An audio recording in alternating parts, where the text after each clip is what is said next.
Hay mga mare, mayong buntag. I never thought, I never imagined na mag-film ko o i-share na ko ako ang experience about miscarriage. Yes, after na ko na-watch ang interview ni Mikey, naisip na ko ba na why not i-share po na ko akong experience? Because I never thought yun na maka-experience ko of miscarriage. That was not my first time pregnancy, but nana ko'y son, nana ko'y anak. He's now 10-year-old. And so first akong pabuntis sa iya ha, wala ko'y problem na na-experience, wala anything. Katugan niya kay sa ko ang first baby, wala ko ka balong nga buntis dahil ko 2 months, din nag-travel me, tagtag ang among agihan nga dalan. So, pero grabe gyud ang kapit sa baby. So sa ako ang second pregnancy, wala ko nag-expect nga mapunitan ko. Like for me is kanang healthy man ko, ginalagaan ako kung sarili, pero nganong napunitan ko. So, way back July 2024, July 15, when we found out that I was pregnant. So, supposedly na, attend ko og party sa, birthday party sa ako ang friend. But, pero lahit akong pamina for the past few days, past few weeks, maragig, sige ako katulog, kanang kapoy ko, pero minti bisag wala ko ginabuhat. So, for me, basin ano lang, inanam ko, bisag, kanang stress ko ba, kay, for the past years nakaagit ang mga anxiety, mga depression, so kanang basin para sa ako normal lang to. Then grabe po jud to kakapoy kay since June naga-travel na yun mi, nagabiyahe-biyahe mi adto mi og Coron, so explore jud mi og mga places. So wala jud nako to na-expect nga buntis na di ay ko. Then until one day napansin akong sister niya na siya na kanang magpiti ta kay basi buntis ka. Ako si buntis uy dili lang ko kay kanang in denial ba dili lang ko kay kanang stress ko sa tanan butang ana. So ana siya so namalit sila og PT wala pero para sa ako nana pa koy duda pero nangita pa ko kanang ano ba nangita pa ko og kanang evidence gid buntis jud ko until nagpalit siya og kaning tahong. Kung kabalo mo usa ng tahong mga Bisaya kabalo ta sa tahong mga Tagalog kabalo mo sa ang tahong. So bumili siya ng tahong and then I love tahong yun, grabe, like, bisag kaunon pa ako na every week, every day, lami jud siya, labi ng adobohon niya, basta, lami jud. So, giluto niya. So, una, okay naman ang baho. Ang bahog lupa, anak ko, okay na, normal naman ang baho sa tahong. So, wala na. So, pagduol na ako dito, kay gusto ko mo apil ba sa gitrabaho nila, pero di man akong suka. Suka, syug ko utaman. Grabe, syud to, nga suka nga, mura syug mabaliktad akong tinai. So, after that, pero before that ako ang sister manggod og mga katrabaho nag sila sa Buda na nag team building. So niya ko sa iya nga pwede ka makapit og strawberry. Which is dili ko yun anak kay many times na sila nagbuda niya first ko na nga yung strawberry. So after ato after ato ipalitan ko niya. So para sa ako wala na siya gikaon. Ako siya gipicturean niya. Gwapa ka ang pananaw sa strawberry gid ambot na lang. Hamis kayo siya para sa ako. So ay palipas na to namo. So sige siya pangusap, sige na magpiti na ta. Ako dili lagi ko kay dili pa ko ready. At the same time dili pa ko ready ato nga time kay napoy balak magmasteral gyud. Ay after sa akong board exam, ko mapasa ko sa akong board exam, magmasteral jud ko diretso ana. And then magtrabaho. So after ato, dili jud ko kay magmasteral, like focus jud akong mind nga magmasteral jud ko. After atong tahong incident, pwede akong suka nagpiti jud mi. July 15 jud to 7 PM pagpiti namo. Positive. Ulpa ayun ako kung saan ako mind is dili ko happy nga buntis ko kay ako ang mind gud nakaset na siya magmasteral ka magtudlo ka ana. So dili basi ano lang normal na kayo sometimes iba ang PT positive na siya sa high negative dili siya consistent ba susunod na PT positive man gihapon. Nako ay ibit na ko ang tomorrow kay basig lahi di ang tomorrow. So ko sa ako ang husband na ako siya karon. So anak ako siya anak siya nga pag positive pag gyapon tomorrow adto na ta sa OB. So pagka next morning among gibuhat is mag-PT gyud. Mao gyud yung pinakauna na first yata nako. So sky first pag PT namo positive man jud ko.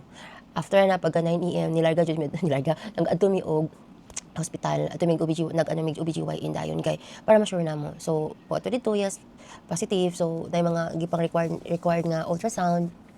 July 16 nag-ato mi og hospital and then pag abot na mo sa hospital mo to gets kaso mi sa OBGYN inanin ana so stop gi-resetahan na dayon ko niya nga mo na akong imnon mo na yung mga vitamins na dapat nako i-take para sa baby para sa baby and ako ang husband na to kay kato nga time tanan nga bawal nga food tanan nga like milk fish bisag unsa pa na dira anything na dili healthy para sa ako is gitanggal jud so ako na lang kinakaon is puro healthy akong snack is puro healthy ang amounts ako ang wala ko nag-rice na wala na jud ko mga carbs na mapagkaon wala na like super healthy gyud right after ato so pero para sa ako manggod kay nabuntis naman ko sa una so okay ra sa ako maglihok-lihok okay ra sa ako manglimpyo okay ra sa ako magduko-duko ana and then July 21 na ay emergency ako ang husband. So kailangan niya mo balik sa US ato nga time. So July 21 is grabe gyud ka stressful nga para sa among tanan, dili lang sa ako, dili lang pa sa akong husband, sa among gyud tanan sa family. Stressful kayo siya na kailangan niya mo balik dito because of the emergency. Siguro naka-add to siya sa akong stress, naka-add to siya sa akong emotion sa tanan nga basta na apektado ming tanan. And then pero padayon, so ara akong husband sa akong sister na alagaan ko and stuff. Kay grabe gyud, kung wala koy kauban, wala naambot na lang kay like baby ka ayo ko na nagbuntis ko sa second baby na ako, like ako ang baby sa balay at mga time, even akong 10-year-old nag-alaga sa ako. So teka, after atong feeling ako okay naman, wala anything. July 24 morning nangihi ko kay duman mo si R sa kwarto, wala ko nagatulog sa akong kwarto kay madlo ko pag ako lang isa. So dito ko natulog sa akong sister o akong anak. So katong siguro 9 AM nangihi ko, pag-ihi ako na may blood. So para sa ko kasi normal lang na may mga residue ba karon lang siya naggawas ana. So akong gibuhat is pag wipe na ako pero wala ko nakita nga buo. Ako nahadlo ko message ko dito sa akong sister nga gipicturean siya nako gisan ako na naay blood. Automatic ako sister ulig balay gidala ko sa hospital. Pag uli og hospital grabe gid ang blood. So to the point ba na nagnapkin ko kada tong panty napkin. So muna na akong ginagamit. So pag abot dito giano ko giay ko sa doktor siya, ay grabe yun ang dugo pero close akong cervix, ito mis akong OBGYN siya, close man ang cervix, so kailangan ako magpa-ultrasound. So nagpa-ultrasound mi diretso may broken shire ato nga time, kaya ako ang schedule man good diha sa hospital kung asa ko nagpa-check up is 29 July 29 pa, so dili na ko kahulat og 29. Pag abot na mo sa broken shire bisag kanang lunch break na sa doktor, grabe jud siya ka like i-prioritize jud ko niya, grabe jud ka doc. So nibalik sila sa sulod imbis kay mag-break na sila, mag-lunch break, nibalik sila sa sulod gi-ultrasound ko, then we found out nga 5 weeks and 2 days na ako pregnant. And then, siyempre na ko may yung mga nakita, pero dili mo siya maka-affect sa akong pagbuntis. So, nibalik mo sa akong OB, i-accommodate siya sa akong OB, kami gihulat ang result. So okay man daw, 5 weeks and 2 days, ang gibot sa akong doktor, gi-advise ko niya complete bed rest and gina-take ko niya og kaning pampakapit. Kay basin kaya pa ba? Pero wala man siguro nakita na ko sa doktor nga, ay, imposible to, pero itagaan lang gyapon ko niya og hope. So, nagainom ko pa dili na oral akong pampakapit, so isuksok na nimo siya didto, then kailangan nimo makita for 30 minutes after nimo isuksok. So 2 times sa nimo siya buhaton, morning and night. So after ato matag akong ginabuhat, like pila ka weeks na ko to ginabuhat. And then pero during kadto nga time July 24 ang level sa pain na ako is grabe, like 10 out of 10 mo abot siya og 15 or 15 to 20 out of 10 ang kasakit sa pina. Grabe gyud na mura kong dysmenorrhea nga sakit siya kaayo nga di na ko ma-explain. Inana gyud kasakit ang mapunitan ba. Siguro napunitan ako tong time. Ay nana ko sa process nga mapunitan ba or inaana ang process na mapunitan na. Grabe jud kasakit mura jud ko galimbag-limbang hilak na ko sa kasakit. So gitiis na ko to siya from morning to evening. Pag abot og 9 PM nag-ana ko na gusto kong mag-CR tapos mura ko kapupuon nana. So pag CR na ako daghang kayo blood pero nakapupuon ni suka man ko. Pag suka na ako decide mi na isugod ko sa emergency. So gisugod ko emergency pero wala ko gi-admit kay sa pag-ay isa ko close man gid akong cervix ingon ang doktor. So pero duhara na is either close akong cervix kay gawas na ang baby or naa pa siya sa sulod ana. So wala ko gi-admit sa doktor, wala ko nila gi-advise og admit kay close man ang cervix. Doon naka-bleeding pro monitor gyapon ko. Gina-monitor gyapon ko nila. So pag uli na ako sa balay, kaya di mo pugunan magpa-admit ko. So pag uli na ako sa balay, rest lang gyapon ko, complete bed rest for few days. Kaya pag abot o July 29, ano man ako, kaning schedule na ako sa another na ako ang ultrasound. So, pero ang bleeding is naagihapon, ang pain tolerable na, di na siya nakasakit. Pag abot og July 29, balik mo dito sa hospital para sa ako ang check up, sa akong ultrasound. Then nakita nila nga wala na ang baby, wala na tong fetus nga naa dito. Supposedly man good ang baby is nisaka na siya sa iyang bahay bata. Siya wala siya nisaka. So wala na sila nakita nga anything na para ma-detect ang baby. So di na ko madawat ato nga time, though dili pa ko ready. Di na ko siya madawat ato nga time. So ning adto mi og broken shire otro nagpaano na pud ko, nagpasikan opinion ko. Pag abot dito same lang gyapon, wala na makita nga baby and anything.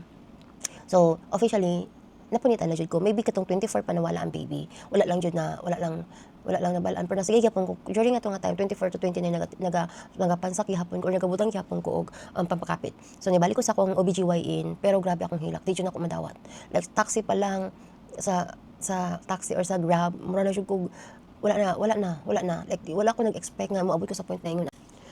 So wala jud ko nag-expect na ma-experience na ako mapunitan. So pagbalik na mo sa OBGYN ako, dito niya gi-explain like ganahan gid ko sa iya kabalo ko sakit pero prangka jud siya na wala na ang baby yun ana pero dili na ko kailangan iraspa or unsa kay tanan jud ning gawas wala jud nagkon ingon ni Doc limpyo kayong sulod so di na ko kailangan og raspa so ang ingon niya kailangan ako ma-rest akong matres for 6 months so it's either mag-pills ko or unsa anything na wala sa dili sa ako makabuo sa ko ang ako ang tiya, sa akong tiya, yes, isa ko pwede mabuntis for like 6 months because para lang jud makarest ako ang matres. So gi-follow na ako si Doc. And grabe to pag uli gid namo after sa akong OBGYN, perti na mong hilak sa kwarto na kung sakit sa ako, masakit sa mga people nga nasa akong palibot nga nag-alaga sa ako. Then ako gi-inform ako ang husband ato nga time like na siya it's because another na pud nga bata ang nawala sa iya. Ako isa lang sa iya duha during ato nga time. So mao to after the hilak-hilak tanan nagamore na every time mosakay ko og taxi sa una kay maghilak jud ko. Isod kaayo siya i-move on ang baby nga nawala nga paano kanang abot nako sa point na gisisi na ko akong self nasala na ako nga wala ko nag-behave sala na ako nga wala ko nag-rest nga sala na ako nga dapat nagahigda lang ko pero nagapanglimpyo ko ana ba so pati jud akong hilak na niabot na gid ko nga point no na even makakita ko sa taxi never ko masakay na og taxi jud kay ma-remember na ko ang nahitabo sa taxi dito na mo nakita ang paper ang ultrasound nga mao ni wala na gid ang baby so gibuhat na ko ato para lang ma-easy gid ako ang mind like today na mo nabalaan pagka tomorrow nang limpyo ko og balay like nang general cleaning jud ko kay sakit para gusto na ko malimtan tong nahitabo tangan nga pain na bisag naa pa ko'y blood bisag nagadugo pa ko la kat jud ko nang limpyo ko dito bisag ko malimpyo then naga-start ko badminton kay para lang na ako exercise para lang na ako activity para masaway ako ang mind sa other nga things ma-shift ako sa other nga things kay kung wala sus malugmok jud ko so everyday naga-badminton nagapanglimpyo dili ko ang uli lang pahulay nako is matulog ko kay kung dili makaremember ko maghilak ko bisag mga pila na kabulan nagahilak gyapon ko karon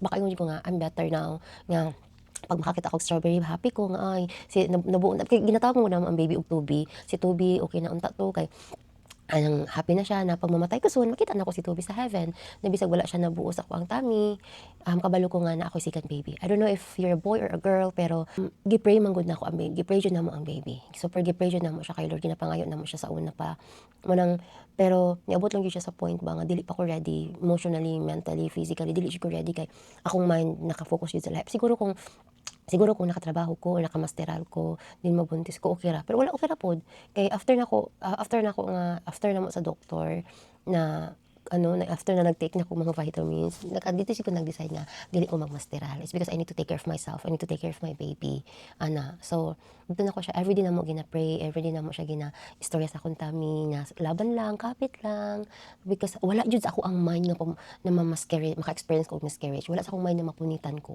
yun so wala na hitabo so I have story of my own to tell also or to share na inani ang experience lahi man tag na experience lahi ang pain lahi sa level sa pain pero parehas nga nawalaan ang baby so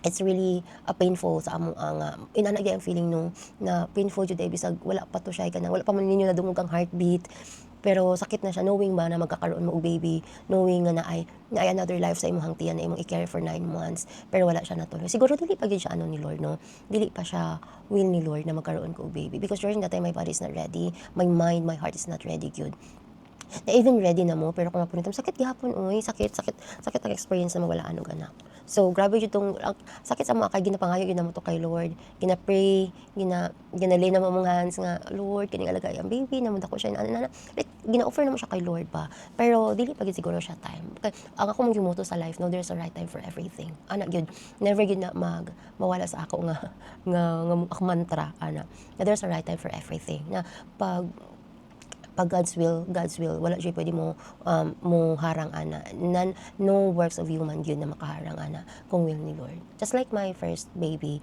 nga dili ko ready because nag-eskwela pa ako during that time pero kay gihatag siya ni Lord sa ako wala ko kabalo 2 months ko nabalaan nga buntis ko wala siya heartbeat 4 months na nadungog iyang heartbeat pero grabe man siya ka healthy gipanganak normal na ako siya gipanganak wala complication wala anything so di ba kung wala na ni abot nga baby, kung wala ni abot si heartbeat sa akong life, dili siguro ma-arrange akong life. It's because para sa ako mag-work ko or mag-eskwela ko para makatabang ko sa akong family pero katong naa na ko yung heartbeat sa akong life. Gusto ko mag-work, gusto ko tanan-tanan magtrabaho, ihatag na ko ang life kung wala na ko na experience sa akong anak.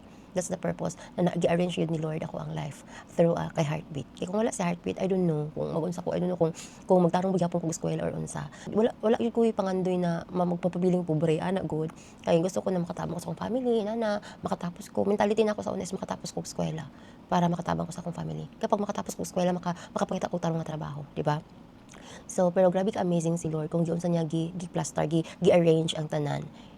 Amazing lang jud si Lord sa ko ang life. Na even tong na miscarriage, even tong baby nga nawala sa ako, kabalo ko nga natoy purpose.